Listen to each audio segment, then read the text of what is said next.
শ্রী শ্রী ঠাকুরের সন্ন্যাসী সন্তান স্বামী তুরীয়ানন্দজি বললেন, ভক্তি হৃদয়ে জেগে উঠে যখন ঘনীভূত হয় তখন ঈশ্বর দর্শন হয়।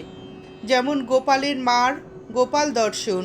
গোপাল তার কাঁধে চড়ত, রান্নার কাঠ জোগাড় করত। আবার পিতলের মূর্তি রামলালার সঙ্গে ঠাকুর কত কাণ্ডই না করেছেন, সে সব অদ্ভুত কথা আমাদের কাছে যখন তিনি বলতেন আমরা কিছুই বুঝতে পারতুম না। রামলালা নাইতে গিয়ে গঙ্গার ঘাটে নাচতে নাচতে অনেক জলে গিয়ে পড়ত। ঠাকুর তাকে উঠতে বললে কথা না শোনায় তার গালে একটা চড় মারলেন।